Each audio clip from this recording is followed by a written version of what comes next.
കുറേ ദിവസമായിട്ട് ജൂലിയുടെ വീഡിയോ ഒന്നും ഞാൻ ഇടാറില്ലല്ലോ. എനിക്ക് 1-2 പേരെന്നോട് ചോദിച്ചിട്ടുണ്ടായിരുന്നു ജൂലിക്കുട്ടി എന്താ കാണിക്കാത്തതെന്ന്.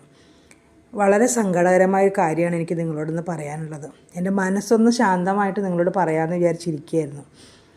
ജൂലിക്കുട്ടിയെ കാണാനില്ല കേട്ടോ. അവൾ എവിടെ പോയെന്ന് അറിഞ്ഞുകൂടാ. അന്വേഷിച്ച് മടുത്തു. വിഷു കഴിഞ്ഞ് 2ാമത്തെ ദിവസമാണ് അവളെ കാണാതായത് കേട്ടോ.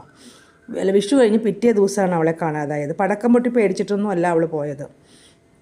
അതിന് ശേഷം അവൾ ഒരു മെയിൻ റോഡിൻ്റെ സൈഡിൽ കൂടി നടന്നു പോകുന്നത് കണ്ടു എന്ന് ഇവിടെ അടുത്തുള്ളൊരു അമ്മ പറഞ്ഞിട്ടുണ്ടായിരുന്നു കേട്ടോ.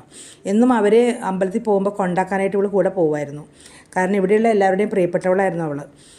പുറത്ത് പോയി കഴിഞ്ഞപ്പോൾ അവൾക്ക് എന്തോ അപകടം പറ്റിയിട്ടുണ്ട്. അതിനുശേഷം 19-ാം തീയതി അവളുടെ കാല് സുഖമില്ലാണ്ട് ഇവിടെ വന്നിരുന്നു. അന്ന് എൻ്റെ മോളെ 7-ാം മാസം കൂട്ടിക്കൊണ്ടിരുന്ന ചടങ്ങ് ആയിരുന്നു. 6 മണിക്കാണ് ഞങ്ങളിവിടെ എത്തിയത്. ആ സമയത്ത് ഇടിവെട്ടും മഴയുള്ള സമയത്താണ് അവൾ വന്നത് കേട്ടോ.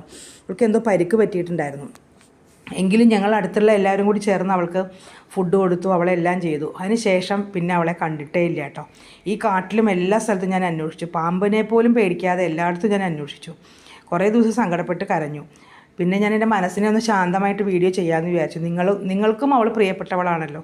അതുകൊണ്ട് ഇപ്പോൾ അവളുടെ പഴയ വീഡിയോ ഒക്കെ നോക്കി ഞാൻ സങ്കടപ്പെട്ടിരിക്കുകയാണ്. അവൾ തിരിച്ചു വരൂ അറിഞ്ഞൂടാ.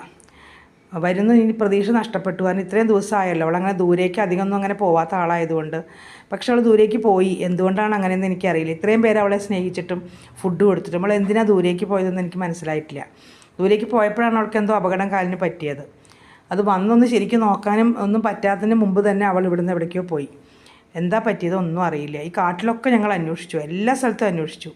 നടന്നിരുന്ന് ഞാൻ പുഴയിലേക്ക് വീഴുന്നു തന്നെ വിചാരിച്ചു. അത്രയും കഷ്ടപ്പാട് സഹിച്ച് ഞാൻ നോക്കിയിട്ട് അവളെ കണ്ടില്ല കേട്ടോ. അതുകൊണ്ടാണ് ജൂലിക്കുട്ടിയെ കാണിക്കാത്തത്.